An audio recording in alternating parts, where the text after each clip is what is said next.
I spent 5 years converting our detached garage into my dream office space. Every penny saved went into soundproofing, custom shelving, and professional-grade equipment for my growing web design business. The space became my sanctuary, where I built a client base that now accounted for almost half my income. So when Dad casually said, "We're taking your office space during Sunday dinner," I felt my stomach drop. But like always, I nodded and replied, "Okay, I'll clear it out tomorrow." I regretted the words instantly. If you're watching this right now, drop a comment letting me know where you're tuning in from. Hit that subscribe button if you've ever had to stand up to family who took you for granted. This story might just give you the courage to find your voice. I was 32 years old, financially independent, with a good day job in software development and a growing freelance business on the side. Yet somehow, whenever I was around my family, I reverted to being that compliant kid who never made waves. The dynamic was set long before I could recognize it. My older brother Derek was the star. My sister Amanda was the rebel who escaped to Chicago, and I was the reliable one who stayed in our small town and never caused trouble. The arrangement seemed fair enough at first. I lived in the small apartment above my parents' garage and paid them rent, below market rate, as Dad liked to remind me whenever I expressed an opinion that differed from his. The garage itself had been unused, except for storage, when I asked if I could convert it into an office space 5 years ago. "Just make sure we can still get to the holiday decorations," Mom had said, not really understanding what I was planning. I remember Dad shrugging, "As long as you pay for everything yourself. But remember, Jason, it is still our property." At the time, that seemed reasonable. I spent weekends installing insulation, running new electrical lines, and building custom desks and shelving. When clients started noticing the professional backdrop during video calls, my business grew even faster. Soon I was making almost 40% of my income from my side hustle, with plans to go full-time within a year. My family never quite got it. Still playing with computers, Dad would ask when I mentioned landing a new client. Mom was a bit better, occasionally asking how that website thing was going, but neither really understood that I was building something substantial. Then Derek called with news that his startup in San Francisco had folded. He was moving back home temporarily to regroup and plan his next venture. This announcement was met with immediate action from my parents. Dad started clearing space in their basement for Derek's belongings. Mom planned a welcome dinner with all his favorite foods. I should have seen it coming. The dinner that Sunday seemed normal at first. Mom had made pot roast. Derek was talking about Silicon Valley like he still belonged there, and Dad was nodding along like his son was a returning war hero instead of another failed entrepreneur. My sister Amanda joined via video call from Chicago, mostly silent as she observed our family's familiar patterns play out. Then, between the main course and dessert, Dad put down his fork and looked at me. "We're taking your office space for Derek's home gym equipment. He needs somewhere to set up his weights and that rowing machine. Not can we use, not would. It be possible, not even. We need to." Just a statement of fact, as though my space and the years I had invested in it were inconsequential. "The garage has the perfect ceiling height for his power rack," Derek added, not even looking at me. I felt my chest tighten. My first thought was about the client deadline I had for Wednesday. My second was about the custom equipment I had installed. My third was about how I always gave in, yet somehow my mouth operated on autopilot. "Okay, I'll clear it out tomorrow." Mom smiled and patted my hand. "That is so sweet of you to help your brother." The drive back to my apartment was a blur of regret and self-recrimination. Why had I agreed so easily? What would happen to my business now? Where would I even put all my equipment? But deeper than these practical concerns was a familiar feeling of being unseen, unheard, and unvalued by the people who were supposed to care about me most. I arrived at my office space early the next morning, armed with boxes and a rental dolly. My plan was to carefully disassemble my workstation label all the cables, and find temporary homes for everything until I could figure out a more permanent solution. I had clients to consider after all, but as I pulled into the driveway, my stomach sank. Dad's truck was already there, and the garage door was wide open. I could hear male voices and the sound of things being moved around. When I walked in, I found Dad and Derek already in the process of dismantling my workspace. They had unplugged everything and were stacking my equipment haphazardly in a corner. "Morning," Dad said casually, as if he was not currently destroying years of my work. "Thought we would give you a hand getting started." Derek was attempting to move my primary monitor, Houtis, a specialized curved ultrawide that had cost me 3 months of savings. As I watched in horror, he tilted it sideways, lost his grip, and the corner hit the concrete floor with a sickening crack. "Oops," he said with a grimace. "These things are really awkward to carry." I rushed over to check the damage. A spiderweb of cracks spread across one side of the screen. It was ruined. "That monitor cost me almost $2,000, I said, my voice tight. Dad waved dismissively. "Insurance will cover it. Besides, you probably needed a newer one anyway." I looked around and noticed several of my desk drawers were open, their contents partially removed. Client contracts, tax documents, and project notes were scattered across what had been my desk. Some papers had footprints on them. "Where is my external hard drive?" I asked, panic rising. "It contained all my client backups." Derek pointed vaguely toward a plastic bin. "Think I put some computer stuff in there." I dug through the bin and found the drive along with several disconnected cables tangled together. There was no way to tell if anything was damaged without setting it all up again. "I needed to organize this myself," I said, trying to keep my voice level. "There is a system here for client materials." "It is just computer stuff," Jason, Dad said. "The important thing is getting Derek's equipment set up before the weekend. He has a training schedule to maintain." As I was about to respond, I noticed something else missing. "Where is my drafting tablet?" The large black one, with the stylus. Dad and Derek exchanged a glance that made my blood run cold.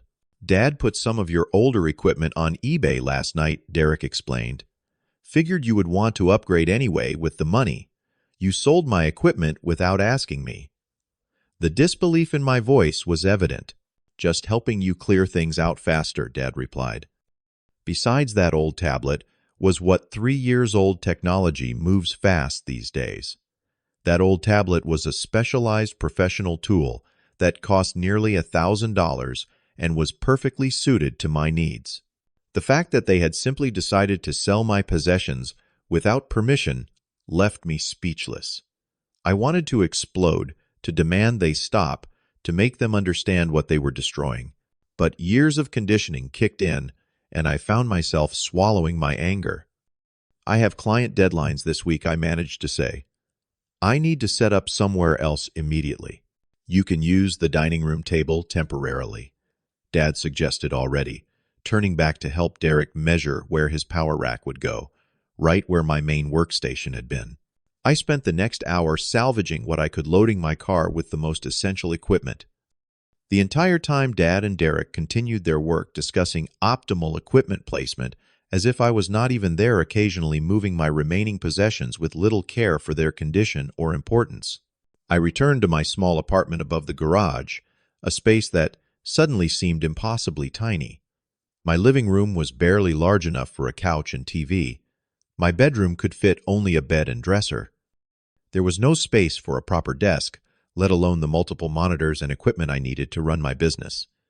I set up a makeshift workspace on my kitchen table and tried to contact the client whose deadline was looming. The call was a disaster. Coffee maker noise from the kitchen competed with my voice. My second monitor was propped precariously against a recipe book, and I kept apologizing for the unprofessional setup. By the end of the call, the client was clearly concerned about my ability to deliver. "Maybe we should put this project on hold," she suggested diplomatically. "You seem to be in the middle of a transition." That afternoon, I received an email formally putting our contract on pause to AC, a contract that represented 20% of my monthly freelance income. As I stared at the email, I could hear the sounds of Derek's gym equipment being moved in below me.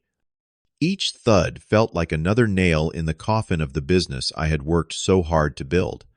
The following week was one of the most challenging of my professional life. My temporary setup in my apartment was woefully inadequate. The kitchen table was too small and the wrong height for extended computer work. My back ached from hunching over. The lighting was poor. The internet connection, which had been optimized for my office, was spotty in the apartment. I tried working from coffee shops, but the noise and lack of privacy made client calls nearly impossible. One particularly important video conference was interrupted 3 times by baristas calling out drink orders. I watched my client's expression grow increasingly impatient.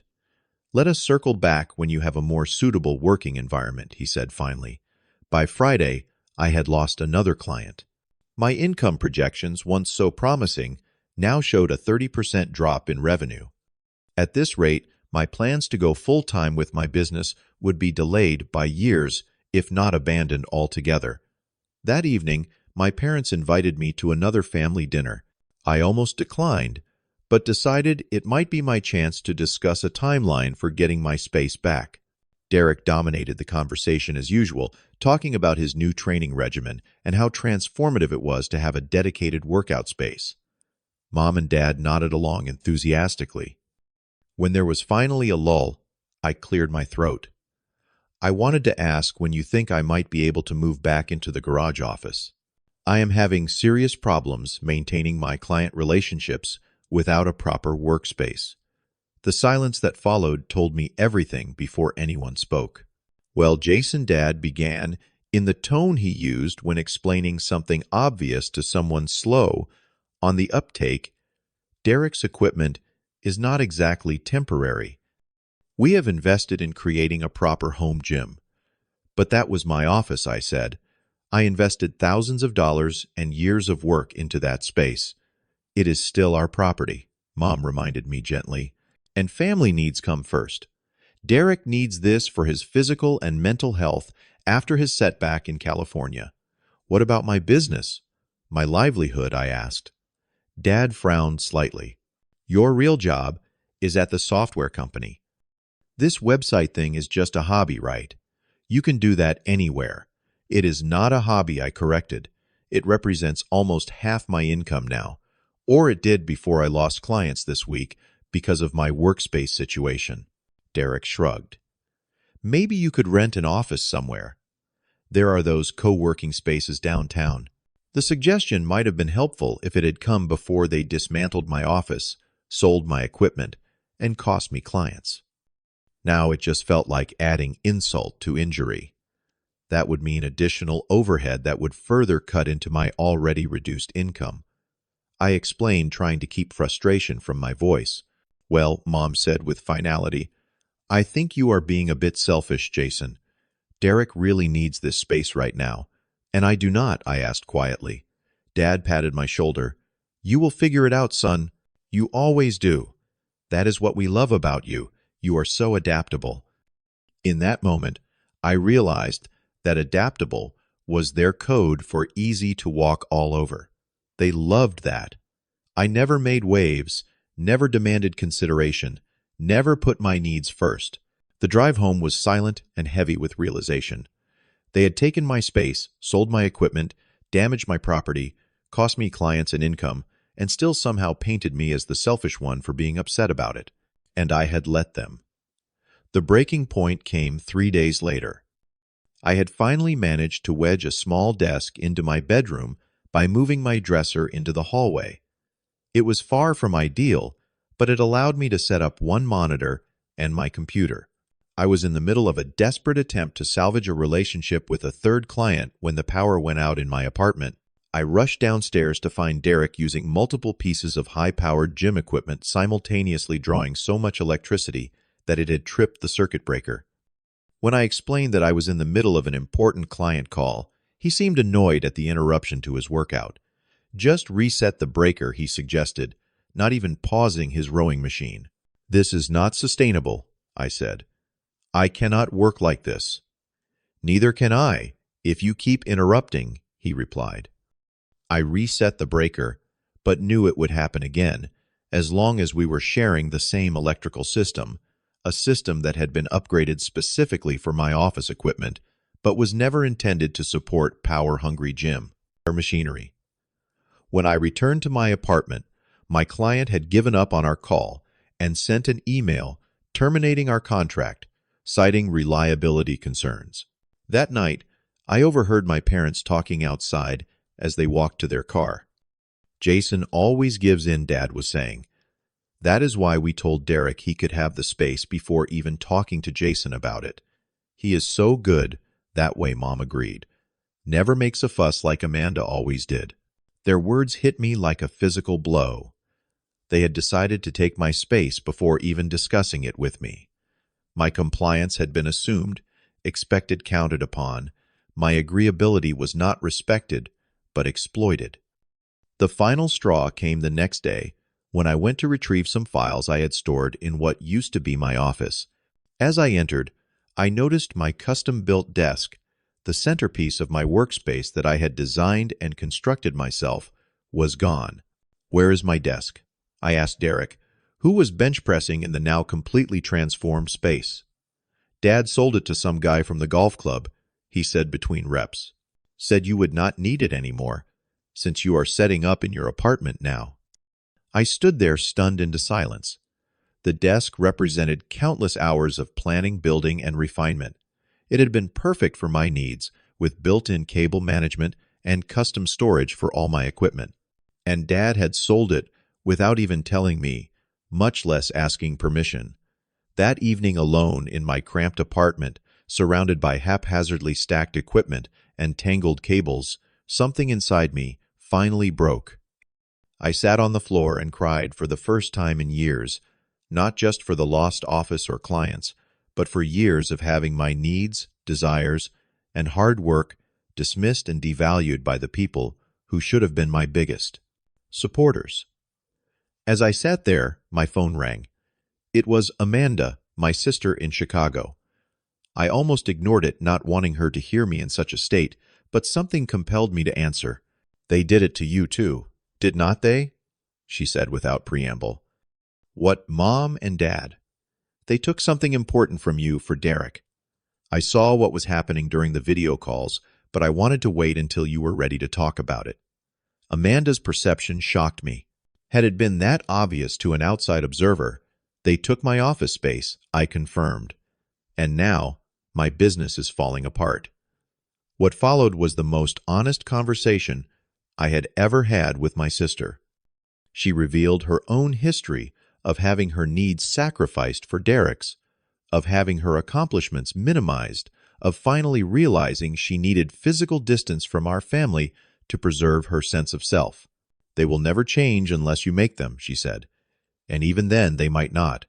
But you have to decide if you are willing to keep sacrificing your future for their approval." "I do not know what to do," I admitted. "I have lost clients. My equipment is everywhere. Dad even sold my desk without asking me. He did what her outrage was validating. Jason, that is not just inconsiderate, that is literally theft. He sold your property without permission." Hearing someone else name the violation made it real in a way I had been avoiding. "So, what do I do now?" I asked. "You do what I did. You get out. You set boundaries. You start prioritizing yourself, because they sure as hell are not going to do it for you." She was right, and some part of me had known it for years. By the time we hung up, Amanda had offered to loan me enough money for a security deposit on a new place if I needed it. But more valuable than the financial offer was the emotional support, the permission to prioritize myself without guilt. That night, instead of spiraling in frustration, I made a plan. I researched local rental options that could accommodate both living and working spaces. I called a small business advisor at the local community college and scheduled a consultation. I tallied up exactly how much income I had lost and created a recovery plan. By morning, I had the outline of a path forward. It would be difficult, It would mean significant changes. But for the first time in weeks, I felt a sense of control returning.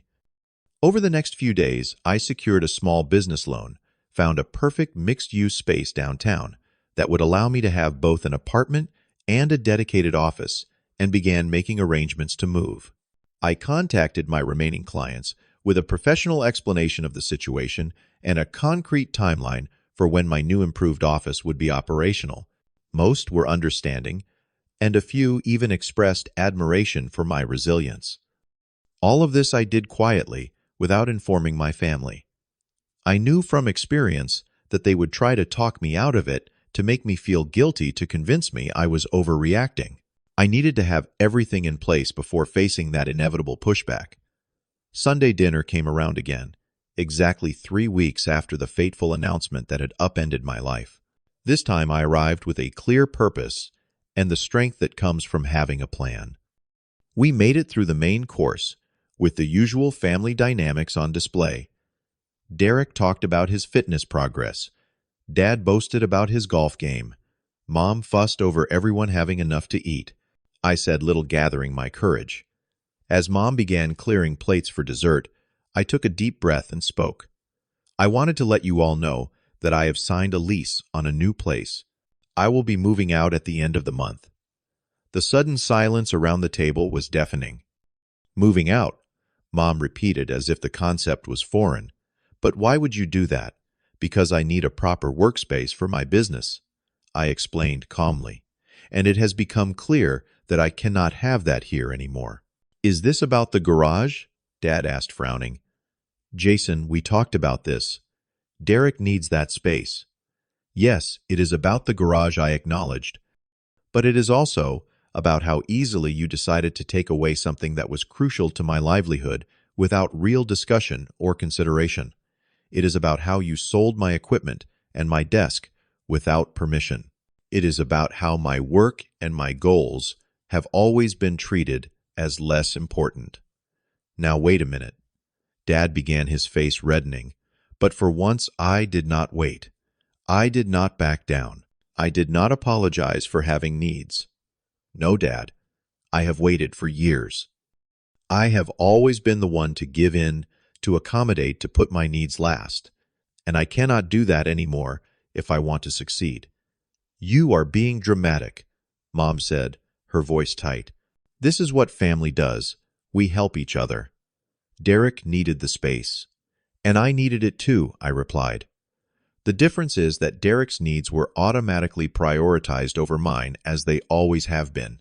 Derek, surprisingly, was looking uncomfortable. I did not realize how important that space was to your business, he said quietly. I pulled out my phone and showed him my business financial reports from the past year. This is what I built in that office. This is what I stand to lose without a proper workspace. His eyes widened slightly as he scrolled through the numbers. I had no idea. Dad said it was just a small side thing. It was not, I said firmly. And if anyone had bothered to ask me before making decisions about my space and my equipment, you would have known that. Dad was still angry, but I could see uncertainty creeping in as Derek's reaction made him question his assumptions. So you were just going to abandon your family because of one disagreement, he challenged. I am not abandoning anyone, I corrected. I am establishing boundaries. I will still visit. We can still have dinner together sometimes. But I need to live and work somewhere that my business is respected and can thrive. And where is this new place? Probably some overpriced downtown loft, Mom said dismissively. Actually, yes, it is downtown. It has a separate entrance for clients, proper electrical for my equipment, and enough space for everything I need. It costs more than living here, but independence usually does. We went back and forth for another 20 minutes. There were guilt trips from Mom, accusations of ingratitude from Dad, but also surprisingly growing support from Derek, who seemed genuinely shocked by how his return had impacted my business. I remained calm but firm throughout. I was not cutting ties or burning bridges, I explained.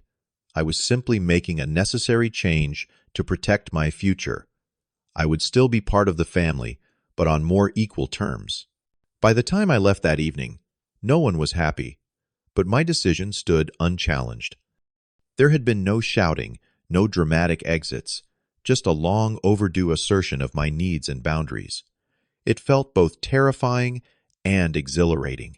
As I drove away, I realized I was breathing more easily than I had in weeks. The weight of always accommodating, always yielding, always putting myself last had begun to lift. The next 2 weeks were a flurry of activity. I signed the lease, moved my belongings, and set up my new workspace. Amanda flew in for a weekend to help bringing housewarming gifts and moral support.